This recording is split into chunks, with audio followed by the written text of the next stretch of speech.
talk about it. And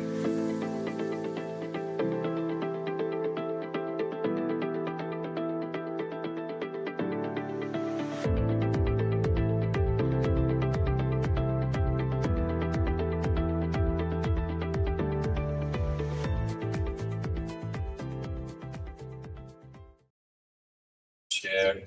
No, that's in the Interesting box. for you. I'm just recording. Yeah, the AI-powered lighting professional. I hosted a webinar a month ago that Martin was at. It was 35 studios and lighting designers, professionals from around the world were live, and many more caught the recording. Just a little bit of a background on me. I've had quite a varied history in the space of lighting design. On the top right, collaborated with manufacturers to design different luminaires, some technical spotlight things, but more in the decorative space. Won a Red Dot Award for a giant pendant that's about my height with Barrisol. On the bottom right, large immersive light art installations. This is what the world kind of, not that I'm super famous or anything, but that's mostly what I'm known for, is immersive color installations. So the one on the upper right is the Victoria and Albert Museum, and the one on the lower bottom right corner is, so I'm from Australia. This is the official Australia Pavilion at the London Design Biennale.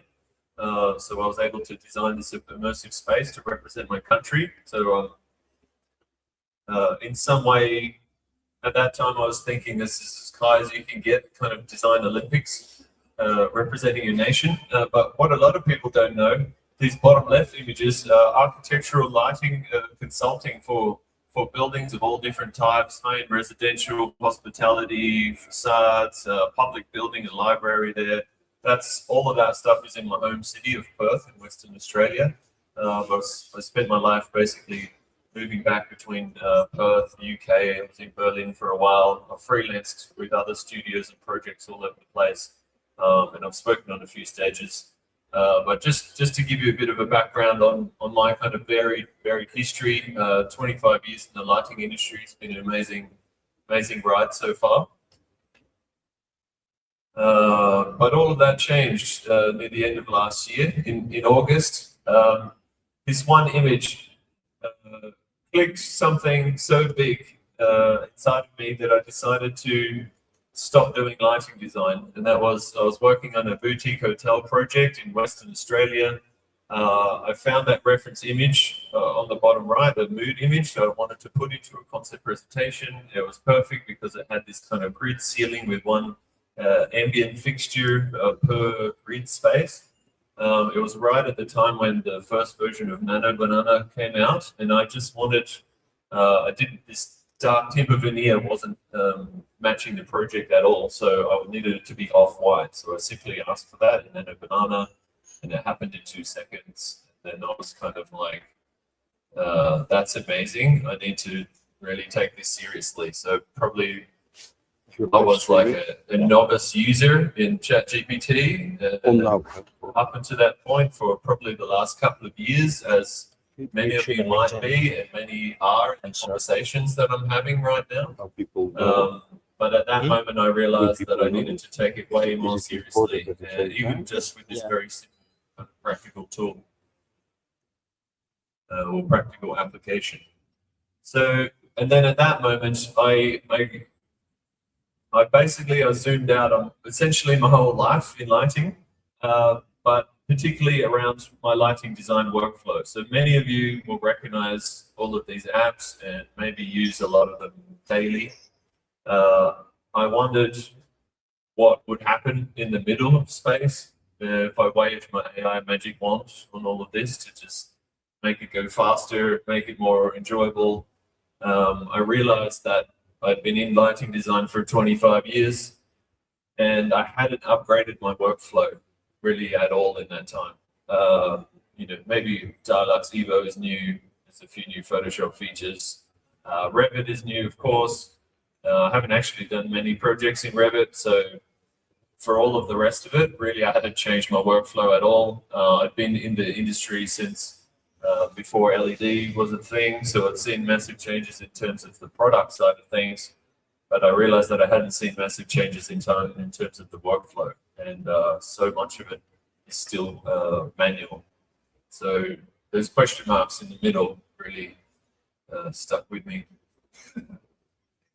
Then at that time, I realized my original life mission, and it kind of occurred to me again in a kind of full circle moment.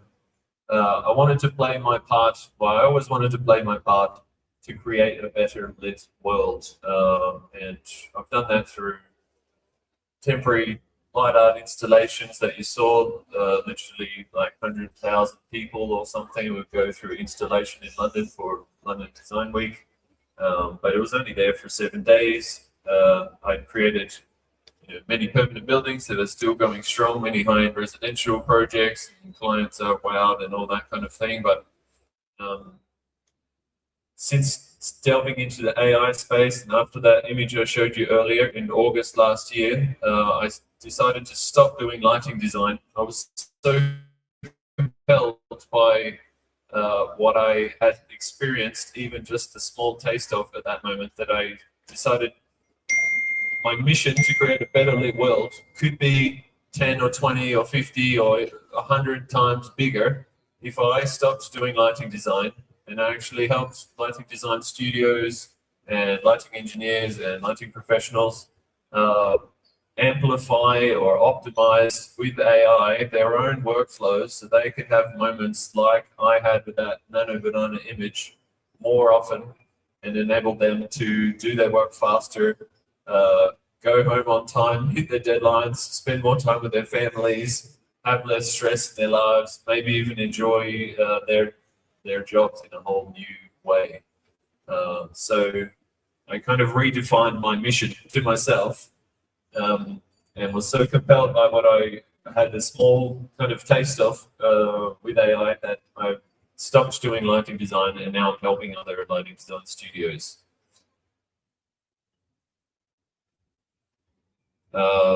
This is one of the Google Chrome browsers that I had going, kind of 2 or 3 of them. I'm cycling between them. This is what my life looks like now, going into the AI space full time. I hired a full-time researcher just to help me, and I coined a term that I haven't spoken about publicly until this moment called AI anxiety. Just trying to keep up with my epic wave of information, of learning. I love something else that's really compelling is being on the front wave of something, being like so much has happened in the AI space, but really it's just the beginning of the wave. So there's so much to learn. I love that. I love the researching part. But at some point I also realized that, I was researching all this stuff outside of lighting design, working out what would fit for the lighting design space or lighting professional space, bringing that back and filtering it down. But I realized it was just impossible to keep up with, really. There's way too much going on. But that's a little view into my life. So now we have like a Miro board, and we're compiling research. We're running, testing the same prompts in different apps, putting all the outputs together, having meetings about that. The LLMs, the Gen AI stuff, building custom GPTs, building gems in Gemini, building custom skills in Claude, testing on this stuff, testing automations with Make and N8N, building. Just trying to take little pieces of the professional lighting design space and optimizing them and automating them and getting,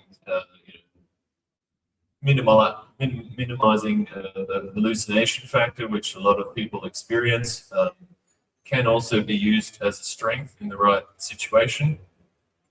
But this is more how my daily life looks like now. And ultimately, with AI, I feel like I did when I first discovered the magic of lighting in the first place. So I studied product design, and like many people, somehow lighting found me. I didn't deliberately go out and search how to become a lighting designer. It's kind of an accidental thing. But when I discovered the magic of light and what's possible with it all, it just really struck me as this amazing balance of creativity and technical understanding and know-how.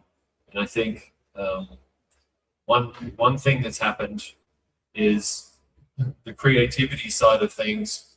You know, in an ultimate world, it would be a balance of the creative and technical, the kind of visioning and the data, the documentation side. But I think this is my experience, but also what's being reflected back to me, the creative part in real life feels like maybe 10%.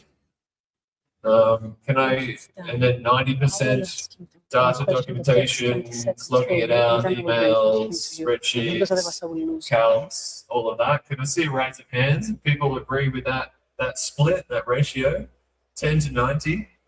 It's actually pretty rough. Maybe 10% is actually good lighting design. 90% is stuff that we wish we could just kind of click our fingers or wave a magic wand or something and just make it happen faster. Of course, it's important. You got to create an amazing luminaire schedule. Everything's got to be dimensioned on a drawing. So, you know, none of us enjoy seeing surprises when we arrive on site.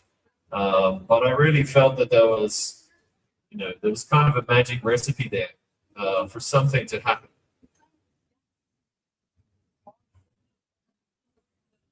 This is potentially the most important slide in my whole presentation, even though it says very little, but it says a lot. Stop wearing the manual grind as a badge of honor. I think if we all take a look inside ourselves and think about stuff like our relationships, our career, our diet, our fitness, all of these things, we're very habitual beings. We can get into a groove, kind of a deep groove sometimes, even if things aren't really serving us. So a lot of people I talk to are like, yeah, this is kind of how we've been doing it. The manual grind is only impressive to you. It's not impressive to your client. It's not impressive really to your colleagues or your staff. I suggest that you question your habits, open up your mindset a little, go step by step with it, but don't wear the manual grind as a badge of honor, because it's not making your business better. It's not getting you more profit at the end of the day. I think there's much scope for change in this area. Staying late and crunching out some spreadsheets is it's really not necessary anymore. Bit of a text-heavy kind of page, but let's just look at where AI excels in the lighting process. So all of the data stuff at the bottom there equals the boring stuff, as far as I'm concerned. Important, but relatively boring. Extracting data, drafting responses to RFIs or emails, co-compliance checking, schedule generation from cut sheets, bid analysis, comparing contractor quotes, see if you're on budget, fixture comparison. Maybe fixture comparison is kind of a slightly creative thing. The rest of it, I just want to kind of wave the wand at all that stuff. And just to be clear, this is where humans still win. So AI, it's no good at creative direction. Producing graphically and refined presentations. We have tried every, like Gamma, Beautiful AI. You may have tried some of these pitch deck, presentation-y apps, kind of AI slop all over the place as far as I'm concerned right now. Client relationships, trust, nuance, politics, on and off site, final design decisions, physical site work, aiming fixtures, commissioning, obviously safety sign-offs. You know, if we can take that 90% that I spoke about and just move the slider even 10%, then it gives you more time to be a lighting designer, spend more time on site, have more meaningful conversations and meetings with your client. Instead of the manual grind that I spoke about earlier, what your client would prefer is for you to actually spend a bit more time on site, show up to one more Zoom meeting or whatever, do all of the human things more, And I believe with integrating AI into your design process, and go step by step with it, but we can spend more time doing the fun stuff. Like actually, who spent more time in Dialux, as I call it, but Dialux, experimenting, dragging, dropping fixtures in there, trying to get things right in the space. Who spent more time doing that than actually holding light fixture samples in your hand and looking at it with your eyeballs and making real tests? More time in Dialux. Put your hand up. More time with fixture samples in your hand, doing lighting design and looking at light with your eyes.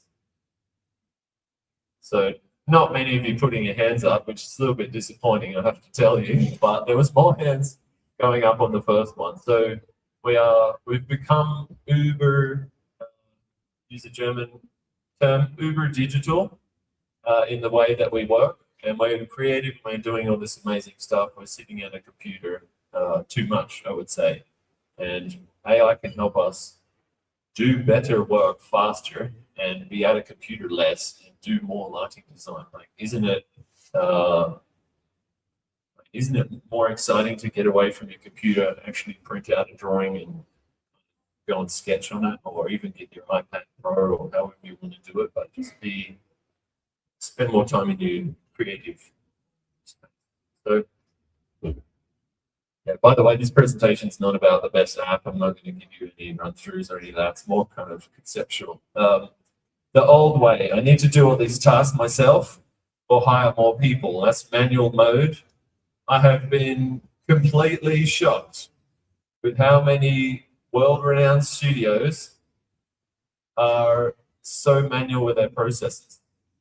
And even from a business sense, put your hand up if you know, through a business kind of lens, what an SOP is. Okay, so that's pretty good, maybe 40% or something, 40, 50%. So many studios are amazing at lighting design, and they haven't had much business training, and they're stuck in manual mode, and they're wondering why they're grinding so hard and their profit margins not as kind of tasty as they would like it by the end of the year. So that's the old way. The new way is, I've done this 5 or more times on different projects, even though you might be working on a high-end resi project, hospitality, retail, whatever, completely different, but there's so much stuff that happens in between there that is repetitive.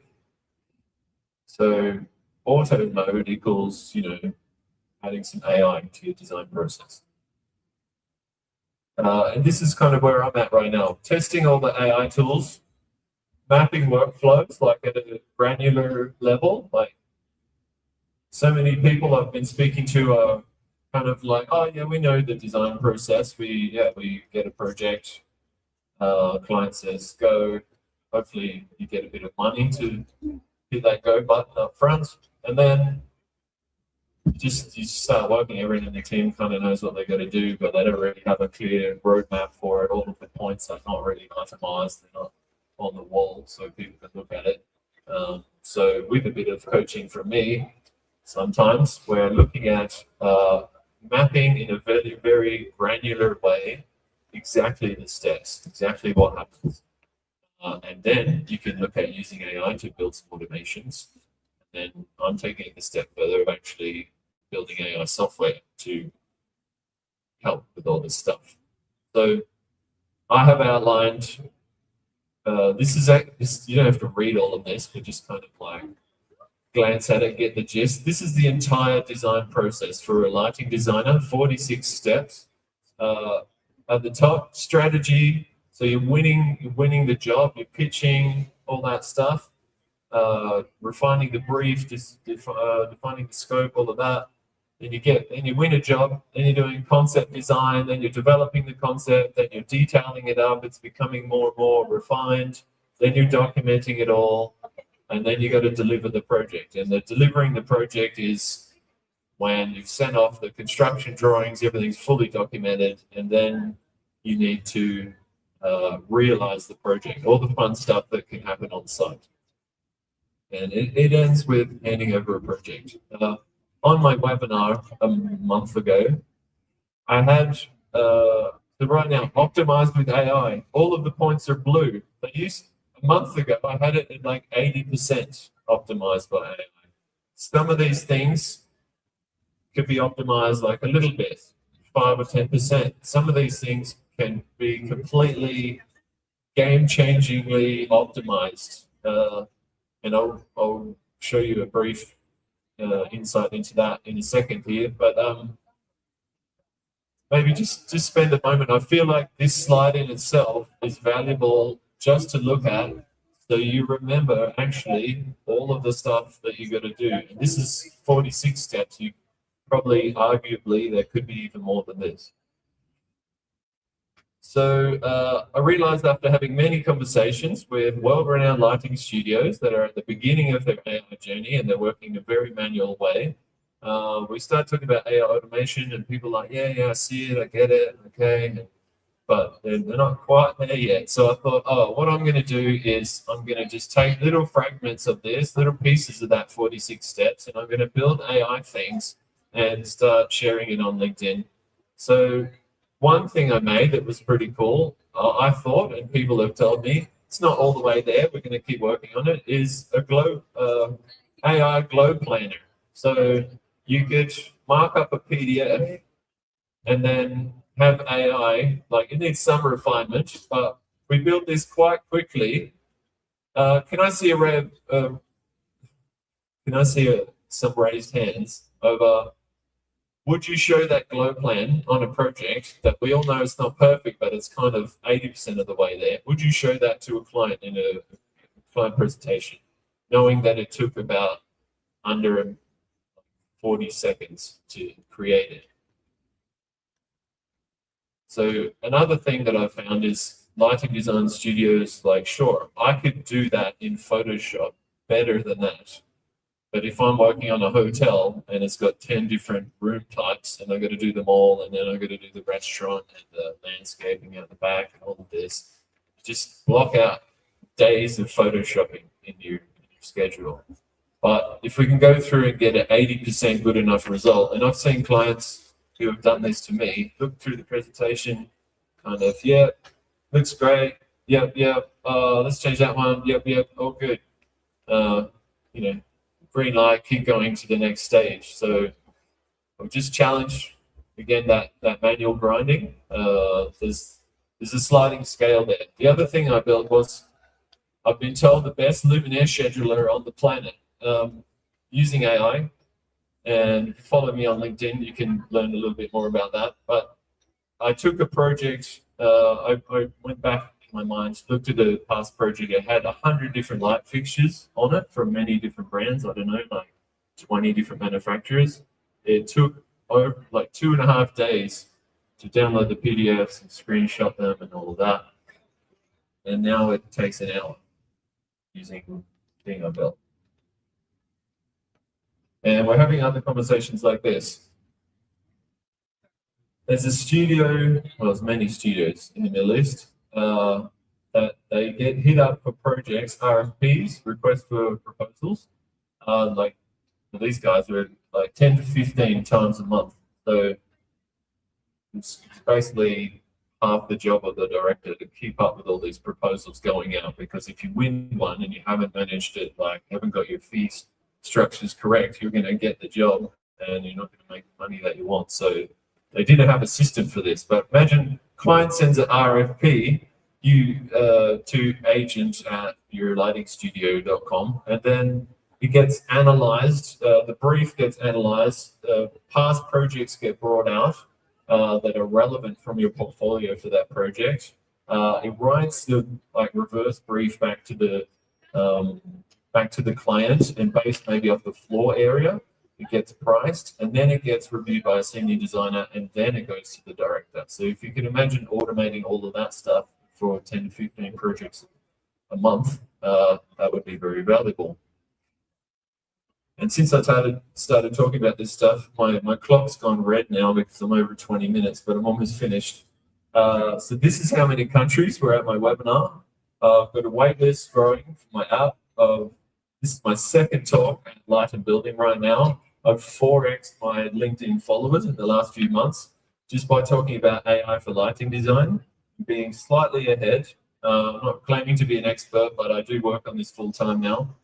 I want to give you this takeaway, your Monday morning protocol.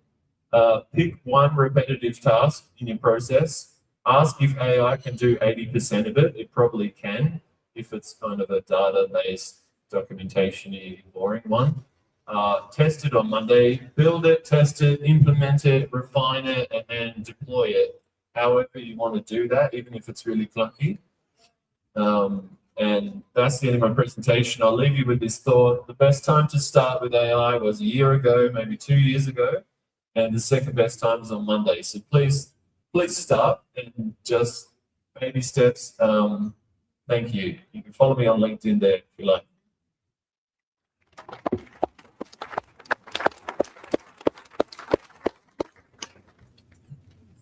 Thank you. Fascinating insights from Flynn.